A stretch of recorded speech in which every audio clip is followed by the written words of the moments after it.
Saludo con gran cariño al auditorio de Telefórmula, que en este momento se enlaza con los trabajos de esta emisión. Agradezco que nos sigan a través de la radio, por supuesto, plataformas de internet. Te adelanto que hoy viene el maestro Sylvain Gassanson, el titular el director de la OFUNAM. En un momento más platica con usted.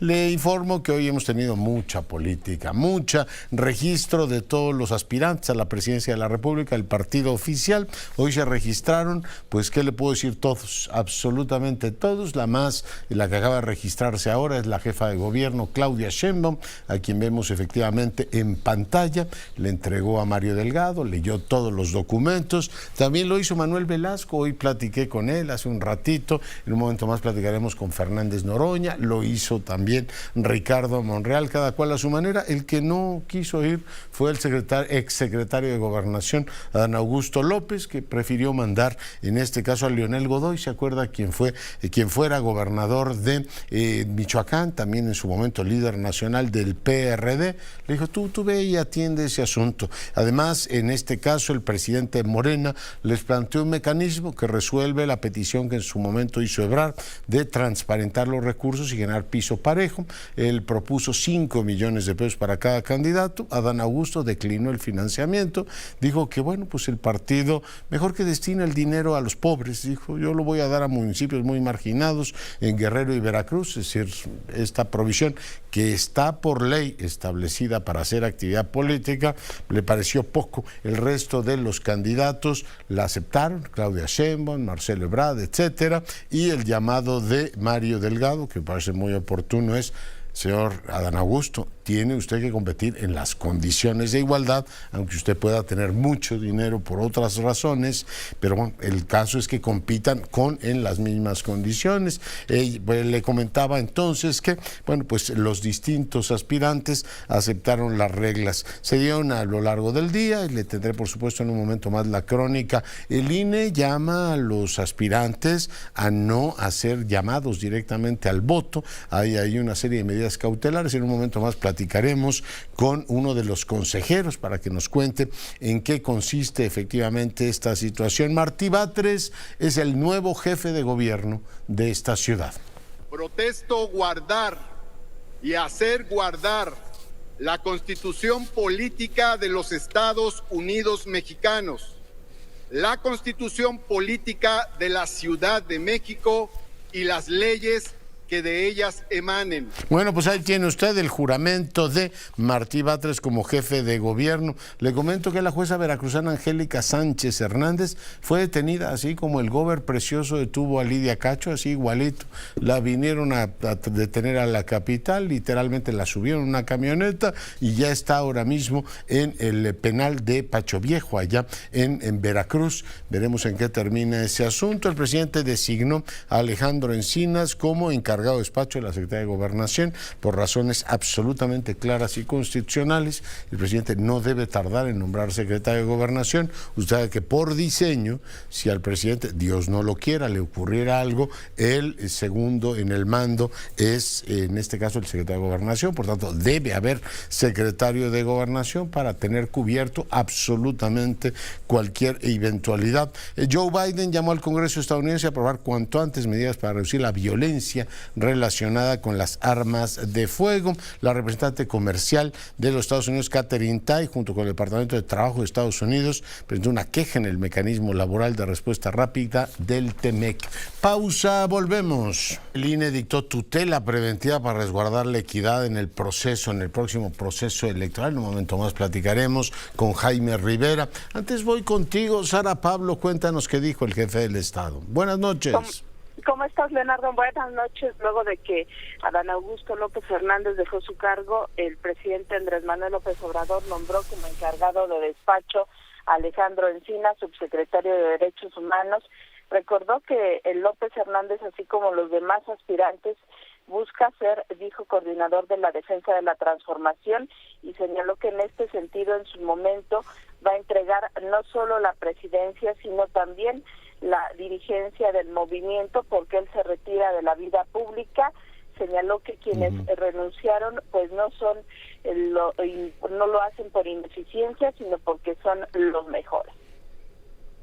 Entonces, por eso ayer Adán renunció porque va a buscar ser el sustituto, el relevo, como ya lo hicieron Marcelo Ebrard en su ámbito de competencia, Ricardo Monreal, la jefa de gobierno que renunció, Claudia Sheinbaum. Ese es el proceso. Entonces, no es que estén renunciando por ineficientes, al contrario, están renunciando porque son los mejores dirigentes de nuestro movimiento y son los que pueden llevar a buen puerto esta embarcación, este barco que ya tiene rumbo.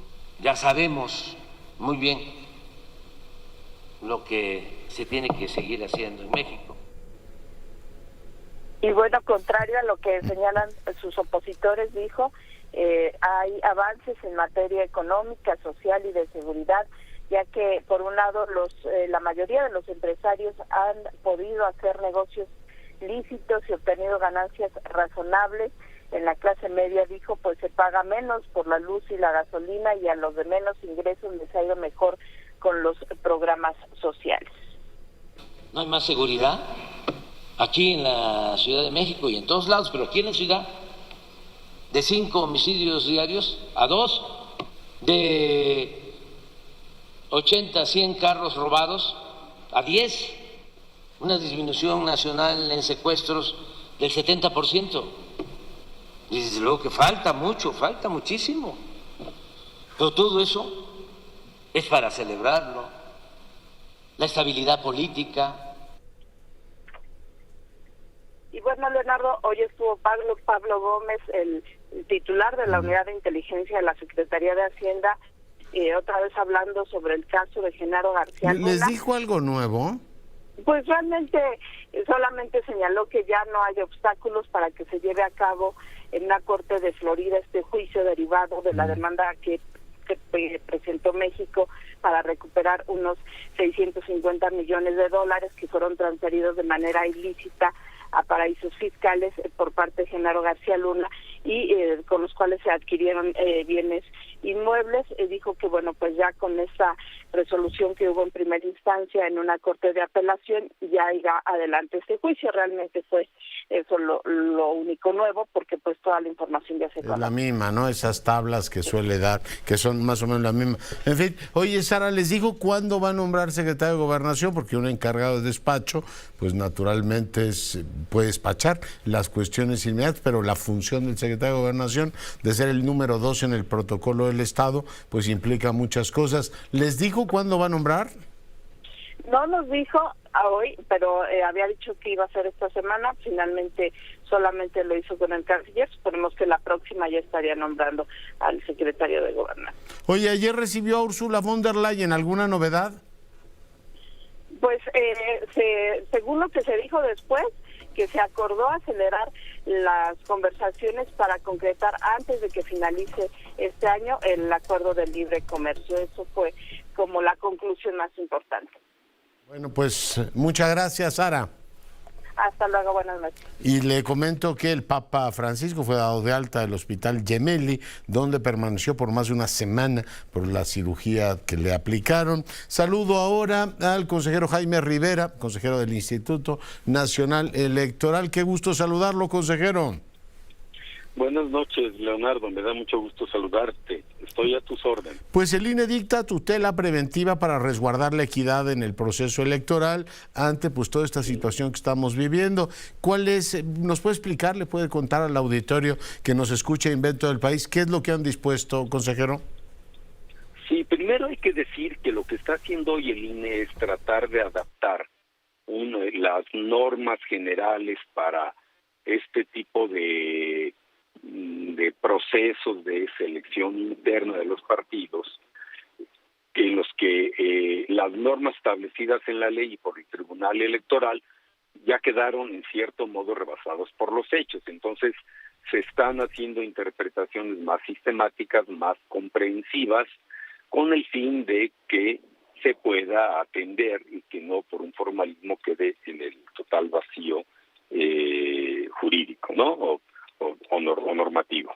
A ver, lo que significa es que este proceso que anuncia Morena de selección interna para algo que no declaran precandidatos, aunque haya muchos visos de ello, deben atenerse a los límites y parámetros constitucionales para que se cumplan los principios de legalidad y equidad, y que, por lo tanto, toda la conducta de estos aspirantes deben sujetarse a restricciones que sí están expresamente establecidas para regular el proselitismo cuando no se está en tiempo de pre-campaña o campaña. Primero, que los discursos y mensajes no deben contener directa y explícitamente llamados a votar a favor o en contra de persona o fuerza política alguna. Otros, que los actos que realizan las personas involucradas, los aspirantes, no deben tener como objetivo el obtener el respaldo para ser postuladas como precandidatas a un cargo de elección popular, porque formalmente no son precampañas. Si fueran precampañas, sí harían llamados a respaldar a un aspirante, pero como según la ley las precampañas deberán empezar hasta la tercera semana de noviembre, hoy no lo pueden hacer. Y tampoco deben tener el propósito de dar a conocer propuestas de carácter electoral, ni las propuestas o programas de un partido político o promover a una persona. Es decir, lo que son medidas de tutela preventiva, se previene lo que no deben hacer. Y lo que no deben hacer, si lo decimos en palabras más llanas, es no deben hacer lo que se hace normalmente en una precampaña, porque según la ley esa precampaña todavía no tiene tiempo. No es su tiempo. No, es hasta noviembre. Y todos los, en este caso, espectaculares que hay en prácticamente todo el país de uno de los aspirantes o las bardas que hay de muchos de los aspirantes, ¿eso nos hacemos como que no lo vemos, consejero? Como decía, hay una cierta imprevisión legal, que no quiere decir que no hagamos nada, pero cuando las precampañas se regularon con una reforma en 2007 y después se perfeccionaron estas normas y establecieron más restricciones y obligaciones en 2014, se entendía por precampaña que durante un proceso electoral, en un periodo electoral ya comenzado, alguien se anticipara y tomara ventaja sobre sus eventuales contendientes. Lo que no se previó es que este tipo de actos de proselitismo político no se adelantaran un mes o 2 semanas, sino un año o más. Sí. Esto no se previó. Y cuando empezaron a hacerse este tipo de actividades y se preguntaba, y por supuesto muchas quejas llegaron al INE o al tribunal, y se preguntaba si esto podía afectar o si esto constituía actos anticipados de campaña, el Tribunal Electoral estableció un criterio: no afecta a la equidad de la campaña y no constituye actos anticipados ilegales, porque la elección está muy lejana o el proceso electoral todavía no empieza y está muy lejano, entonces es solo libertad de expresión. Así lo estableció inicialmente el tribunal, y yo diría que no carece de razonabilidad. El problema es que en los hechos, las conductas de algunos actores políticos pues dejaron totalmente atrás y inoperante un criterio como este, y por eso está en proceso de revisión. Y ahora lo están celebrando, es decir, les ganamos la jugada y ya vamos adelante. Pues es una forma de tomar ventaja indebida, ¿no? Así es, ventaja indebida es muy probable. Yo no quisiera prejuzgar nada sin analizar cada acto concreto. Oiga, y el tema, a las normas el tema de los dineros, sorprende que no se haya previsto. O sea, Morena, usted me corrige, consejero, pero tiene, creo que 1,800 millones de pesos de presupuesto, ¿no? Casi 2 INAI. Sí, aproximadamente. 2 INAI se come Morena, y pues resulta que ese es dinero legítimo, legal, como para hacer política. Lo normal es que este proceso lo sufraguen con recursos públicos, ¿no? Sí, y hasta ahora el partido ha dicho que ellos no han aportado nada para los espectaculares, ni las bardas, ni decenas de otras formas de proselitismo político personal, al cual yo no le puedo llamar precampaña porque estaría prejuzgando mientras no se analice en concreto y todo su contexto y circunstancias para saber si constituyen ¿En qué situación pre-campaña. más complicado los ponen, consejero? No, la verdad sí, es una situación en la que la autoridad electoral no quisiera estar. Pues está. Una Igual parte que yo hago porque como la ley que no previó todo. Yo veo los espectaculados y digo, esos como que no existen. No, a ver, sí existen y en su momento tendremos que pedir cuentas de los ingresos y gastos, sobre todo cuando sean formalmente precandidatos. Sí hay criterios para decir, bueno, y lo que gastaste antes se suma a tus gastos de precampaña, y eventualmente hasta un candidato se le podría decir, y tus gastos que estés haciendo en esta campaña deben sumar, a ellos se les deberá sumar lo que gastaste antes. Pero esto es una posibilidad que solo se podría concretar en un análisis específico conforme a las normas que sean aplicables. Comprendo. No es nada sencillo, no es que estemos cerrando los ojos, pero es que no están todas las normas ni todas las evidencias, digamos, hechos de prueba totalmente configurados para actuar en consecuencia. Pero las medidas cautelares que adoptó hoy la Comisión de Queja están ya en este camino, son un paso muy importante, y por lo pronto está declarando que si en este periodo de auscultación interna, llamémosle así, se incurre en conductas que están tipificadas como actos de precampaña, estarán incurriendo en actos de precampaña anticipada y podrían hacerse acreedores de sanciones que pueden ser de moderadas a muy severas.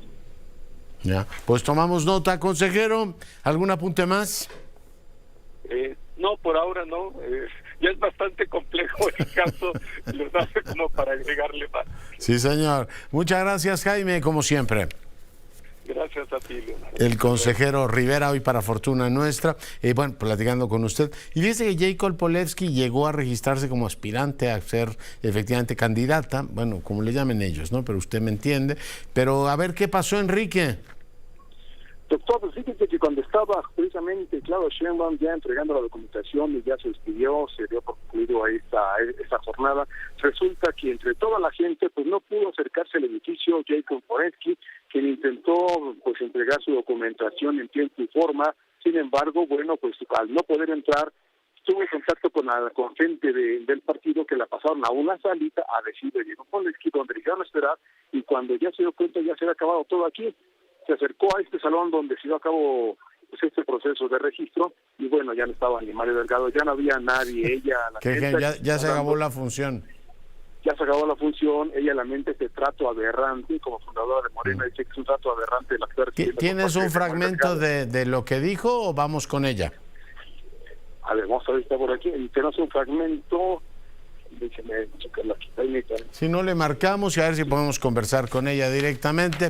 Enrique, entonces la tuvieron esperando ahí en una salita y le dijeron, ¿sabe qué? El avión a Nueva York que usted iba a tomar ya despegó. Así es que tenga usted la bondad de venir en el próximo periodo, ¿no? Dio una entrevista aquí en este templete, llegó gente posteriormente, ya representantes del partido, les dio una documentación, pero por norma ya no se pueden soltar esos documentos, y porque la reglamentación interna del partido fue estos 6 aspirantes nada más. Muy bien, pues muchas gracias por el reporte. Bueno, pues. Y bueno, pues quiero decirle que la Fiscalía Capitalina, con relación a la detención de una mujer realizada esta mañana en calle Independencia, personal de la Fiscalía no participó en su aseguramiento. Peor me la ponen, peor me la ponen. En esta institución solamente colaboró para que fuera certificada su integridad física en nuestras instalaciones. O sea, alguien vino y retuvo una persona aquí en la capital de la República. Seguramente fue una autoridad federal, si no, el asunto es todavía más escandaloso. Me enlazo ahora con el padre Quesada, el sacerdote jesuita. Padre, ¿cómo está? Buenas noches. ¿Qué tal? Buenas noches. Muy bien. ¿Y tú? Bien, pues pedirle por favor que comparta con el auditorio. Se hace una reflexión después de un año del asesinato allá en Cerocahue de dos sacerdotes jesuitas, y hay como un llamado, ¿no?, a la reflexión general sobre la violencia que hay en este país. Yo tuve ocasión de ver el Mateo Ricci, que me marcó mucho la forma en que se aborda este tema de la violencia en el país, y entiendo que para el domingo están haciendo una convocatoria, padre. Así es, con la Iglesia Católica en México, la Conferencia de Obispos, de religiosos, religiosas y los jesuitas, organizamos dos acciones muy concretas.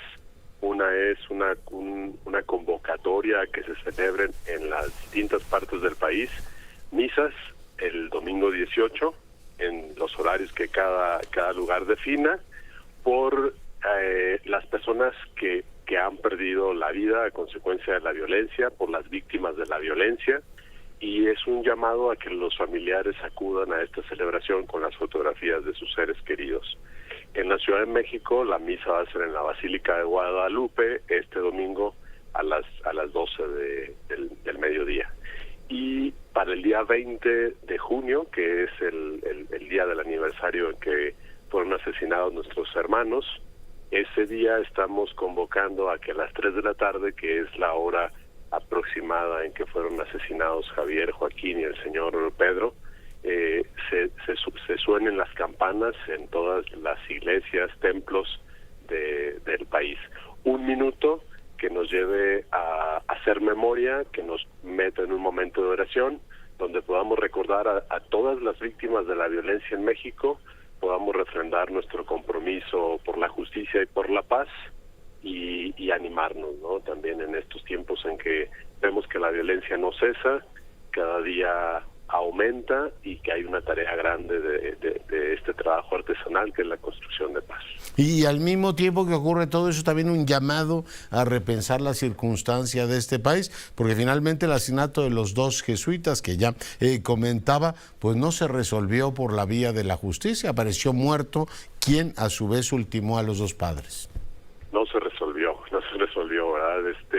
Lo ajusticiaron las mismas personas involucradas en el crimen organizado, y eso fue una muy mala noticia para nosotros y creo que para el país, porque no tuvimos acceso a la justicia, y más bien lo que encontramos fue un ajusticiamiento que pues lo que sumó es otro crimen que investigar, porque este también fue un crimen el que sufrió esta persona que era el asesino de nuestros hermanos. Y vamos caminando hacia el Diálogo Nacional por la Paz, que será en septiembre en Puebla, y ese será un momento como un punto de llegada, un punto donde nos detenemos, nos encontramos, recogemos los procesos que se han hecho de los conversatorios por la paz, de los foros sociales por la paz, y bueno, pues vamos a encontrarnos, dialogar con distintos sectores, grupos que creemos que podemos aportar en esta temática. Padre, le planteo una inquietud y le pido su reacción. Sí. A ver, yo veo que hay una especie como de resiliencia negativa en la ciudad mexicana, es decir, a ver, pues mueren las personas, pues mueren muchos. Veo, por ejemplo, que los 40 que murieron achicharrados en una estación migratoria en este caso, Ciudad Juárez, no han generado la indignación. No sé si en las comunidades o en las universidades jesuitas haya habido la indignación que, por ejemplo, tuvieron con el caso Ayotzinapa. no porque diga que sean iguales, pero en aquella época escuchaba y leía. Hace poco leí un artículo de este señor Mario Patrón, que en aquella época pedía la dimisión del presidente y denunciaba. Ahora leo sus textos, pues yo no sé si más moderados, sin una petición directa de responsabilidades, por supuesto sin nombre y apellido. Se está, digamos, entrando una especie como de resiliencia negativa de este país no tiene arreglo, o con este gobierno mejor no tener ese discurso confrontador que tuvieron o tuvimos con el gobierno anterior, padre. No, yo creo que no. A ver, me viene escuchándote una imagen, ¿no? Si yo tengo una losa de piedra y cae una gota, pues va a hacer ruido. Pero si esta losa de piedra se ha ido llenando de agua y hay muchísima agua, si cae una gota no se nota. Yo creo que lo que nos está pasando en este país, tenemos la situación de los migrantes estos que murieron calcinados, tenemos la situación de Tapachula. O los dos jesuitas que mataron, ¿sí? Tenemos la situación de nuestros hermanos. Hoy sale la noticia de unos catequistas que se dirigían a una oración del Santísimo y los mataron. Tenemos la situación de las fosas clandestinas que se están encontrando en el estado de Jalisco. 40,000 desaparecidos, sí. Desaparecidos. Entonces como que pareciera que ya es una realidad en la que no se hace ruido. Yo creo que no tenemos una actitud de sentirnos derrotados. No es fácil. Yo creo que como sociedad lo peor que nos puede pasar es acostumbrarnos a una violencia cotidiana y sentarnos como a decir, bueno, pues vamos a ver, pidamos que no nos toque y vamos caminando tratando de esquivar las balas. Eso sería desastroso. Creo que es un peligro latente el que nos pudiéramos colocar así. Yeah. Decías las universidades, yo creo que las universidades han abierto programas específicos sobre estos temas. En la ciudad de Guadalajara, sé que en el ITESO hay todo una área que está trabajando el tema de desapariciones, que acompaña a víctimas, que ve esta temática. En la Ciudad de México hay otro espacio también sobre migración, y el mismo sistema universitario tiene un espacio donde se hacen estudios sobre estas temáticas de violencia. Entonces estamos movidos, estamos pensando, pero hacemos menos ruido, creo yo, ante tanta inundación. A mí me impactó mucho, perdón que regrese a lo de Mateo Rich, no sé si vio la obra. Sí, la vi 2 veces. ¿Qué tal la bandera negra, no? En vez de verde, blanco y roja, una bandera negra, blanca y negra. Así es, totalmente. Sí, una obra que como suelen ser las obras de Luis de Tavira, pues bastante llena de signos, bastante Ese es ominoso, ¿no? Profunda. La bandera de luto. Sí. Pues es eso, una nación que no perdemos, gracias a Dios, también nuestro espíritu festivo y de esperanza, pero cargamos todas estas realidades cada vez más cercanas a nuestros entornos. Muy bien. Así llegamos al aniversario, ¿no? Llegamos al aniversario lamentándonos lo que ha pasado, que tenemos cucharadas de impunidad, no pudimos acceder a la justicia, y ahora nos queda un reclamo por toda la situación que hay en la Sierra Tarahumara de inseguridad y en el país. Y nos seguiremos sumando a las víctimas. Muy bien. Pues padre Quesada, le agradezco mucho que haya estado esta noche con nosotros. Muchas gracias por la atención. Gracias. Un abrazo. Bueno. Y bueno, pues le comento que hoy dio a conocer el INEGI, el indicador oportuno de consumo privado. En este caso, anticipa un aumento del mensual en 3.2%. Esto para el mes de abril, ¿no? Perdón, para el mes de el 3.2%. Para mayo, estima una variación de 3.5%. Es lo que da a conocer el INEGI el día de hoy. Damu Sherpa, subirán adelante. El Papa Francisco fue dado de alta este viernes y regresó al Vaticano para continuar su recuperación después de haber sido operado en el Hospital Gemelli de Roma de una hernia abdominal el pasado 7 de junio. El pontífice salió de la puerta principal del hospital a las 8 de la mañana en silla de ruedas y le esperaban, además de los medios, algunas decenas de personas. El Papa estuvo acompañado hasta el coche por el cirujano Sergio Alfieri, que le operó en esta ocasión de la hernia abdominal y también en julio de 2021 en el colon. Durante estos 9 días de hospitalización, el equipo médico que le ha atendido ha afirmado que el posoperatorio del pontífice procedía con regularidad. Es la tercera vez que el Papa es ingresado en el hospital romano ya que también estuvo hospitalizado 3 noches a finales de marzo por una pulmonía aguda. El equipo médico aconsejó al Papa que permaneciese ingresado para su total recuperación al menos toda esta semana, pero Francisco decidió ser dado de alta este viernes para continuar su recuperación en el Vaticano. Bueno, pues ahí tiene usted la recuperación. Le comento que tengo aquí un comunicado del Consejo Nacional Agropecuario. Dice que la problemática de la comercialización del maíz es un llamado al diálogo con el gobierno. Los precios de los granos básicos están determinados en gran medida por factores del mercado internacional, como esto que llaman commodities, ¿no? Que son los productos generales, materias primas, y las condiciones de oferta y demanda global. Desde el 20 el gobierno eliminó los programas de apoyo a la comercialización, en este caso cobertura de productos agrícolas y la agricultura por contrato. Estos programas otorgaban certidumbre a la comercialización de las cosechas excedentarias y es parte de lo que está ocurriendo, las protestas allá en Sinaloa. Me permite que hagamos una breve pausa, volvemos. El dólar cerró en 17,50, llevamos muy buenas semanas en la cotización del peso. Le comento también que la Universidad Autónoma de Morelos condecoró al doctor Graue, el rector de la máxima casa de estudios, con el honoris causa de Morelos. Fíjate que es el 12º galardón que le confieren instituciones nacionales e internacionales. Hace poco se lo dio Sevilla, ahora le dan este doctorado en este caso en Morelos, lo cual es, por supuesto, pues debido a su indeclinable esfuerzo para contribuir al diseño de soluciones para acceso universal a la ciencia y a la educación, así como su liderazgo en el desarrollo de la educación superior y la defensa irrestricta de la autonomía universitaria. Bueno, pues una felicitación al doctor Graue. Además le adelanto que en un momento más, hablando de la UNAM, el maestro Gazanzón, él es el director de la OFUNAM, estará aquí y nos va a platicar de los programas que tiene para los siguientes fines de semana. Saludo ahora a Jacob Polewski, diputada con licencia. Jacob, buenas noches. Buenas noches, Leonardo, qué gusto saludarte. El gusto es todo mío. Cuéntale al auditorio que nos escucha y ve en todo el país qué ocurrió. ¿Fuiste a registrarte? Así es, fíjate que fui a las 5:30 de la tarde a registrarme porque sabía que Claudia iba a registrarse a las 7. Entonces dije que me dé tiempo a entrar, a registrarme, salir, para que no nos encontremos, no parezca un tema, no se puede hacer una situación desagradable, porque luego mucho, ya sabes, los compañeros toman posturas pues, a veces no muy correctas, ¿no? El propio Adán Augusto decidió mejor mandar a sus documentos con Leonel Godoy también para evitar problemas. Pero bueno, ¿sí? Yo dije, me voy a... Me pareció una actitud así como displicente de Adán Augusto, ¿no? Es decir, que lo atienda a mi mayordomo, ¿yo por qué tengo que hacer eso? No, fíjate que yo creo que Adán Augusto conoce bien Morena y sabe que de repente, y la verdad tristemente, Claudia trae gente muy agresiva, entonces no vale la pena. Yo por eso pensé ir hora y media antes de que fuera el que llegara ella.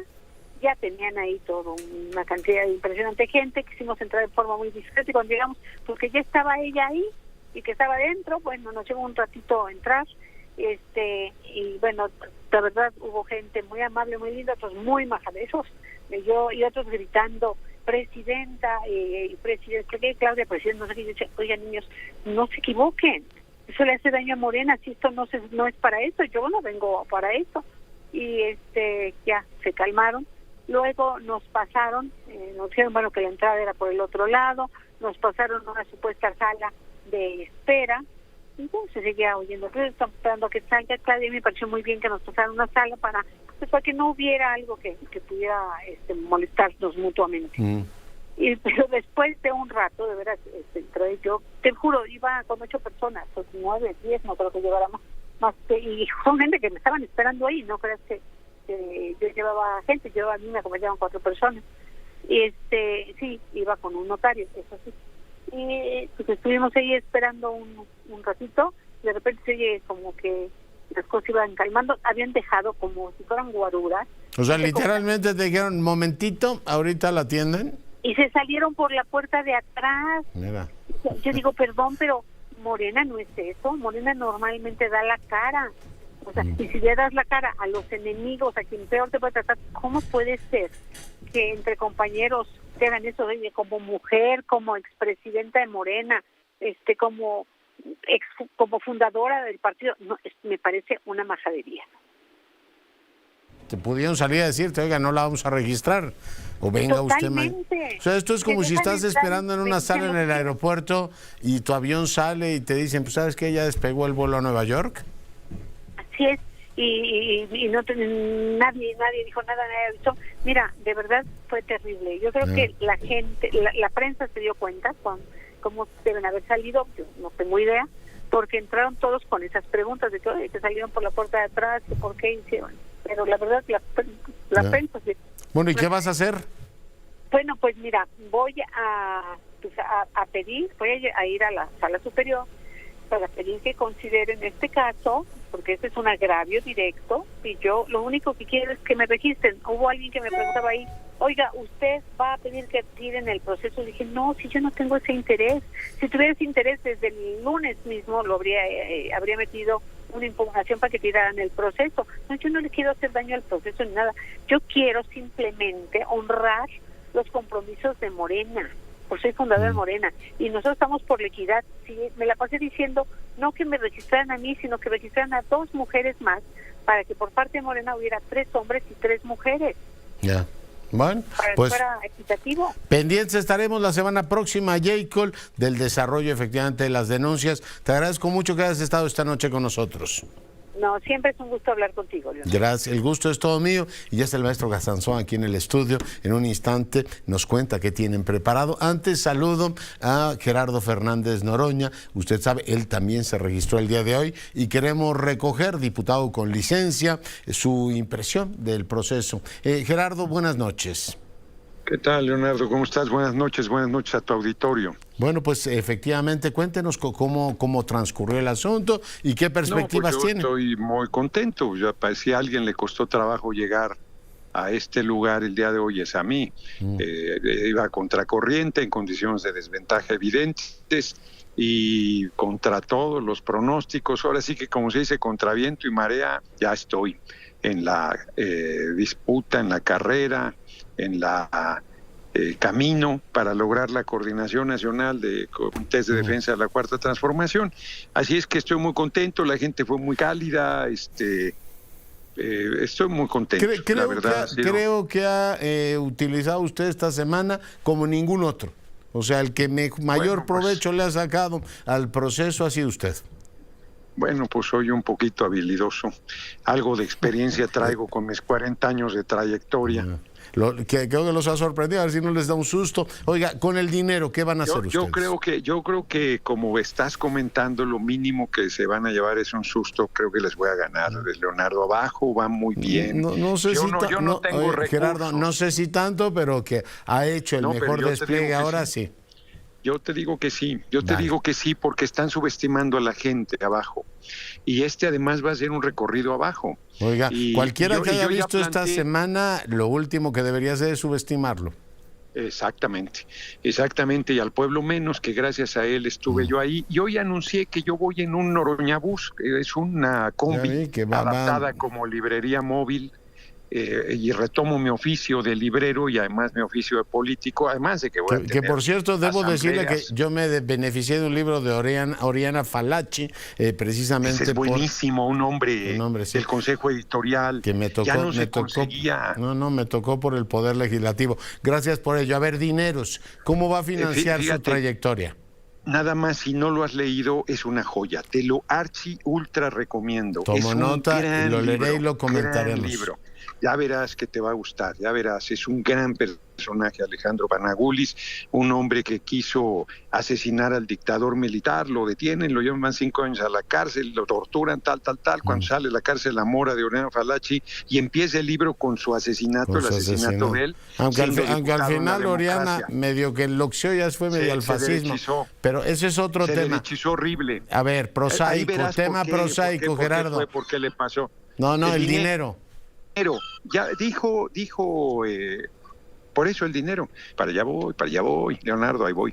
Dijo Mario Delgado que les iban a dar 5 millones a cada quien, y yo dije, pues ¿cuál piso parejo? Somos hermanos, pero Morena es el hermano rico y el PT pues es el hermano pobre, hermano. Entonces, pero Alberto Anaya, yo dijo ahí, voy a dar los 5 millones del PT. Vámonos, a ver, que no va a pasar. Sí, Morena tiene 1.800 millones, lo que ¿no? aniquila. Sí, hombre, para ellos no es nada. Para el PT sí es un esfuerzo grande. Yeah. Para el PT es un esfuerzo grande, pero Alberto está muy motivado y ahí me dijo, no di que sí, te lo vamos a dar.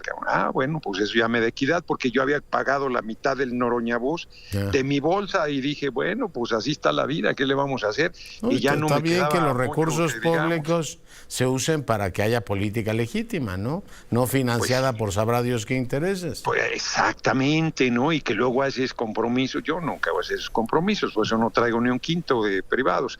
Pero sí, y además que hay un tope, porque si son 5 millones, pues eso es lo que puedes gastar, yo así entendería. Así es, como tope. Gerardo, pues muchas gracias por el enlace, seguimos platicando la semana próxima. Al contrario, muchas gracias a ti y ya ahí vamos comentando. Y muy bien, pues el diputado con licencia Fernández Noroña, uno de los participantes en este proceso. Y cambio de argumento informativo, dejo la política un ratito y recibimos con enorme gusto al maestro Gasanzón. Él, como usted sabe, es el director de la OFUNAM. Maestro, ¿cómo está? Bien, muy bien, gracias por la invitación, mucho gusto y buenas tardes a todos. Buenas noches. Oiga, ¿qué tenemos 17 y 18? El fin de semana, ¿qué programa ha dispuesto? Bueno, vamos a presentar 3 piezas. Primero, un estreno mundial, nada menos, de un joven compositor mexicano, y la pieza se llama Antiheroica. Es una de estas piezas comisionadas por la OFUNAM misma durante el año Beethoven, que no se hizo por la pandemia, así que recuperamos ahora estos estrenos pendientes y es uno de los faltantes, entonces va a ser Antiheroica. Antiheroica, así es. Luego el concierto para oboe de Strauss, gran pieza de repertorio con el principal de oboe de la orquesta, Rafael Monge, y terminaremos con la Real Heroica, que es la tercera sinfonía de Beethoven. Oiga, Richard Strauss era un gran músico. Bueno, uno de los más grandes. Para mí es uno de los más grandes compositores de la historia de la música. Me gusta tanto, es un gran compositor. Su música es muy romántica, muy accesible, habla directamente al corazón. Realmente es un grande. Sí, unas óperas preciosas. Claro. Y bueno, de Beethoven, ¿qué podemos decir? Y más de la Heroica. Bueno, ¿qué podemos decir? Sino que también es un gran compositor. Es una de las más grandes piezas que compuso Beethoven en su época. Creo que es de estas piezas que abrió el camino a la nueva música del siglo XIX. O sea que después cambió totalmente la forma de componer música, después de la tercera de Beethoven. Y yo creo que dentro de la historia de la música tiene un lugar muy especial esta sinfonía. Realmente es como la música más moderna de esta época. Y entonces fue una revolución muy fuerte, ¿no? ¿Esa la piensa o se inspira en Bonaparte? Bueno, se inspire al principio, pero cuando se convirtió en emperador, Beethoven estaba tan enojado que borró la dedicatoria, no sé si se dice así, y decidió componer una sinfonía para un héroe que para él no existía más porque el emperador era como una persona muy mala, ¿no?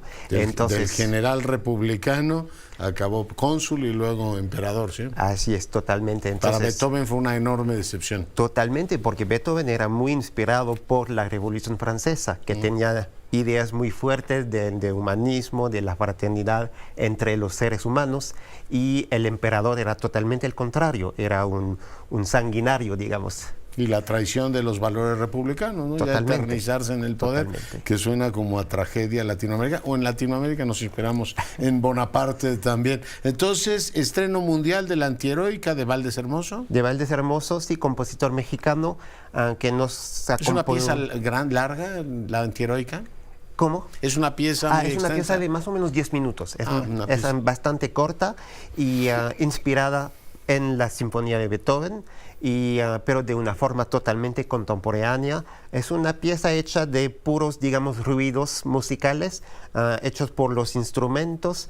El uso de los instrumentos es muy interesante, ruidos, efectos instrumentales muy nuevos, digamos, y es de estas piezas muy contemporáneas, muy interesantes, que a mí me gusta hacer, entonces espero que el público también lo va a disfrutar. Y qué emocionante un estreno mundial. Entonces Strauss y luego Beethoven. Esto es para el 17 y 18, ¿no? 17 y 18. ¿Tenemos ensayo? Tenemos ensayo abierto este sábado, mañana por la mañana a las 10, entonces que vengan, por supuesto, si quieren escuchar escuchar a la orquesta, sino mañana por la noche a las 8 y el domingo a las 12. Qué agradables horarios, ir a la Nezahualcóyotl. La siguiente semana, ¿qué tenemos? Tenemos 2 piezas, terminamos con la última pieza de Ligeti que nos falta para este centenario.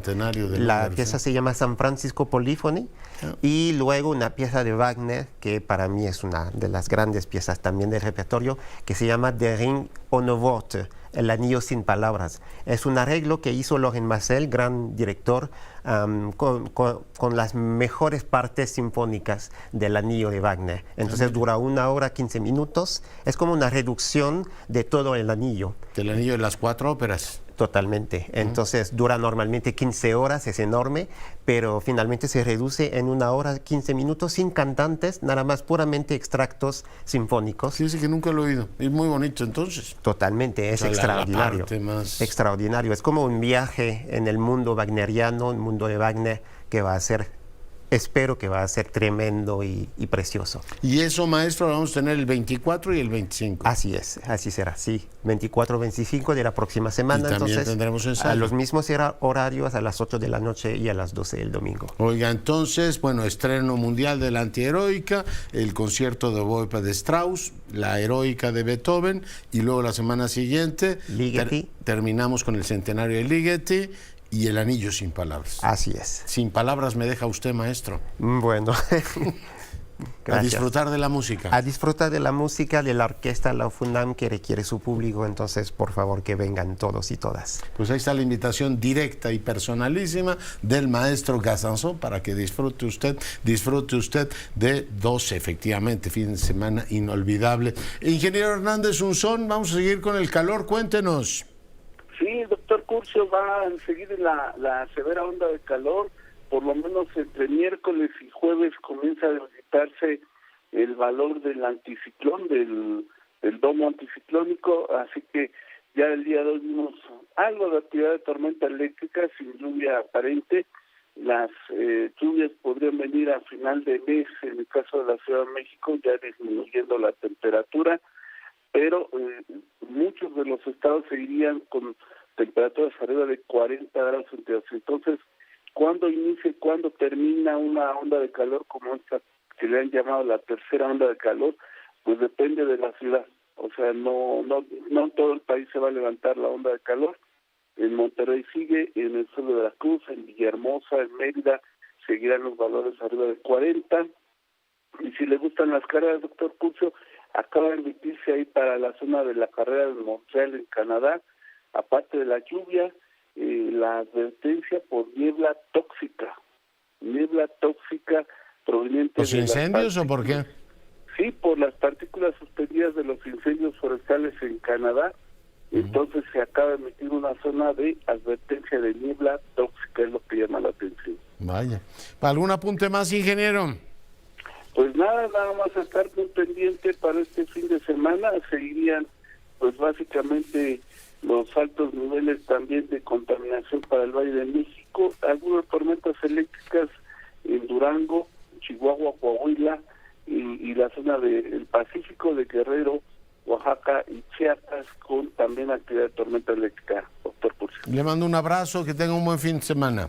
Gracias, igualmente, buenas noches. Y la Secretaría de Protección Civil de esta capital activa la alerta naranja por el pronóstico de temperaturas altas. Ya sabe lo que tiene que hacer: hidratarse, usar el filtro solar, gafas de sol, en fin, cuidarse mucho, sombrero, gorra, ahí donde sea posible. Y nos vamos, les recuerdo que el SEM, la Conferencia Episcopal Mexicana, ha hecho un llamado para que el domingo se celebre una misa en memorial de todas las víctimas de la violencia, y el 20 de junio a las 3 de la tarde repicar por 1 minuto las campanas. Esto en recuerdo de las víctimas, en este caso no solamente los 2 jesuitas que murieron, sino todos los que han muerto en este país en los últimos tiempos, que numerosos son, y con gran dolor los recordamos a todos. Cuídese y sea rabiosamente feliz, se lo merece.